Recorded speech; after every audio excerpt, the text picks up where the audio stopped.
sur des cartons. Genre là j'ai une boîte de New Balance en dessous. Et en fait on oublie d'investir dans du matériel parfois. En fait on me fait durer, notamment moi. Et ça fait des mois que je dis qu'il faut que j'achète un pied de micro. Et du coup je l'ai toujours pas fait. Parce que j'arrive pas à me décider sur ce que je veux. Mais il faudrait peut-être que j'investisse dans ça. Donc désolé si ça bouge. Et maintenant le vrai disclaimer de cette vidéo, c'est tout simplement que j'avais décidé d'arrêter ce thème de vidéo, cette thématique qui est mes cadeaux de Noël, ceux que j'ai eu à Noël, etc. Je crois que je l'ai fait que pendant les 2 premières années de mon activité sur YouTube. Parce qu'en fait, j'ai jamais eu de commentaires négatifs ou quoi que ce soit d'autre. Mais en fait, j'étais plus du tout à l'aise avec ce type de format-là, de vous montrer ce que j'avais, etc. Mais en fait, chaque année, vous me demandez, et vous êtes plusieurs à me demander, est-ce qu'il y aura une vidéo mes cadeaux de Noël, etc. Et chaque année, je dis non. Et là, cette année, je me suis dit, bah franchement, pourquoi pas. En fait, je sais pas, je me suis dit, bon, bah c'est peut-être une vidéo que vous aimez vraiment. Et c'est vrai que ça m'embête de skip ce genre de vidéo si en fait c'est ça qui vous intéresse. Donc aujourd'hui, je viens avec mes cadeaux. J'ai pas envie de vous montrer mes cadeaux en mode regardez ce que j'ai eu, etc. En fait, j'estime que je suis archi chanceuse. J'ai été extrêmement gâtée. J'ai pas du tout envie que quelqu'un soit mal à l'aise en regardant cette vidéo et se sente triste ou envieux ou je ne sais quoi. C'est ok si vous n'avez pas eu de cadeau, c'est ok si vous avez eu plus. Faut pas se sentir mal à l'aise. Certaines personnes ont plus,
je suis une fan inconditionnelle de design, notamment depuis quelques mois où je m'y intéresse fortement. Je vous parlerai peut-être en début d'année de mes projets futurs parce que ça y est, c'est en train de bouger. Donc je vous en parlerai. Normalement j'aime pas parler avant que ça se réalise, mais je pourrais quand même vous en parler, ça nous permettra d'échanger sur le sujet. Donc Lucas m'a offert la laideur se vend mal de Raymond Loewy, je l'aurais prononcé comme ça, et donc je vais vous le lire parce que ça a tout à fait un rapport avec le design. Déjà c'est un ouvrage qui date de 1963. Bon là c'est évidemment un livre neuf, mais ça a été publié en français en tout cas en 1963. Si je vous dis pas de bêtises, je vais vérifier. Ouais c'est ça.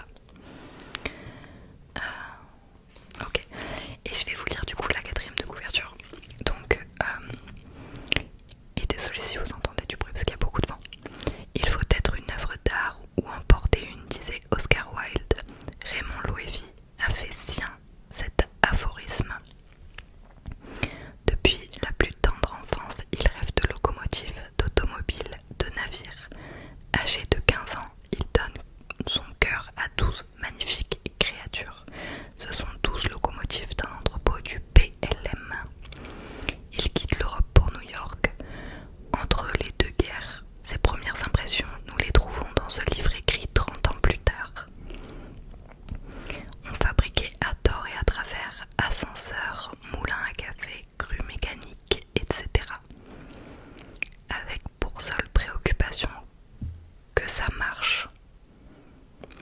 Quand vint l'ère de la production en masse, le pays fut inondé de produits souvent de bonne qualité mais disgracieux et coûteux.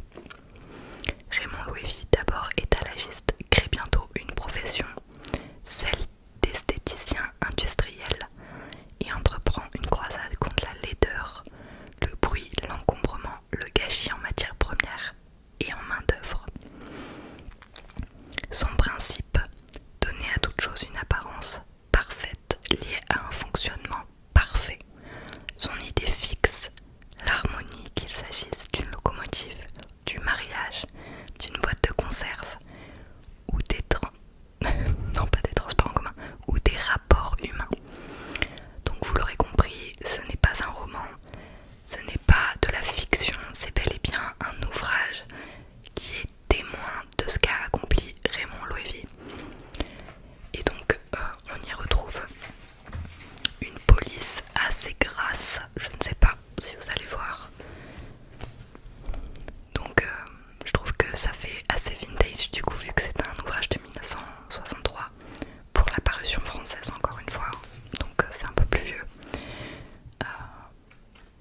soit ensemble. En fait c'était même pas un date, c'est juste qu'il était venu me voir.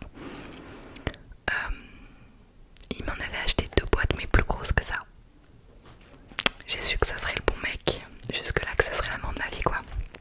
À cet instant précis, non je plaisante. Voilà, pour les Raffaello je vais bien me régaler mais je suis sûre qu'il va m'en piquer quelques-uns quand même. Toujours de la part de Lucas, une très jolie bouillotte. Je suis mais trop contente. Je la trouve magnifique.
un petit coffret chat. Donc il y a une tasse dedans et une paire de chaussettes. Et sur la tasse il y a écrit ma petite pause miaou au coin du feu. Alors c'est très mignon, bien évidemment, on s'entend, ce n'est pas mon style, mais c'est quand même archi mignon. Les chaussettes par contre elles sont toutes fluffy, t'inquiète que ça je vais les porter toute la journée dans la maison. J'adore, c'est trop confort, en plus c'est très mimi. Mais c'est vrai que la tasse c'est pas tout à fait mon style. Après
vidéos sur les autres